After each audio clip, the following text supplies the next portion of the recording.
Angka penjualan mobil di Indonesia semester 1 sejak Januari hingga Juni 2024 mengalami penurunan sebesar 19,5%.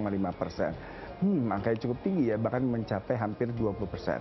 Nah, kali ini kita akan membahas mengenai penjualan mobil di Indonesia dan faktor apa saja yang menyebabkan penjualan mobil di Indonesia menurun di semester 1 ini.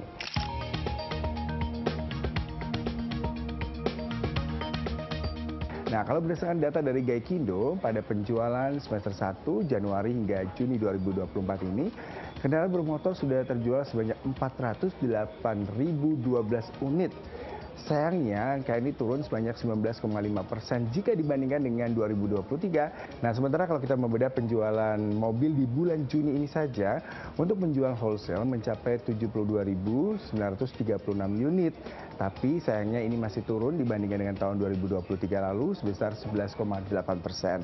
Sementara untuk penjualan retail di tahun 2024 pada bulan Juni kemarin mencapai 70.198 unit atau turun sebanyak 12,3%.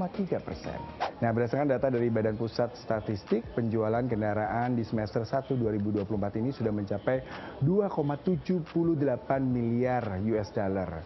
Tapi kalau kita bandingkan dengan periode yang sama di 2023, angkanya mencapai 2,97 miliar US dollar. Nah, kita lihat kenapa dan apa saja faktor yang menyebabkan ekspor kendaraan Indonesia dan juga penjualan kendaraan Indonesia mengalami penurunan di semester 1 kali ini.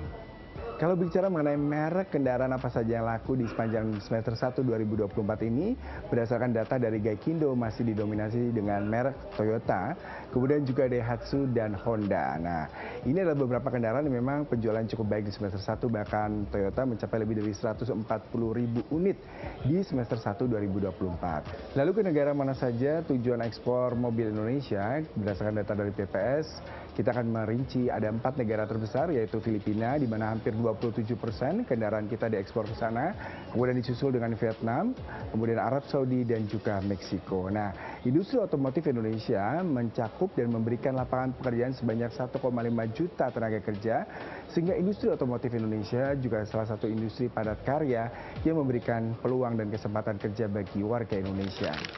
Lantas, langkah apa yang akan dilakukan pemerintah untuk meningkatkan penjualan mobil dalam negeri?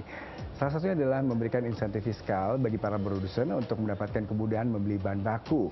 Kemudian juga negara akan memperluas tujuan ekspor selain tadi ada Vietnam, Filipina, Arab Saudi, dan Meksiko. Salah satu negara tujuan berikutnya adalah Australia. Kemudian adalah mengoptimalkan produksi dalam negeri dengan menggunakan bahan baku dan komponen dalam negeri.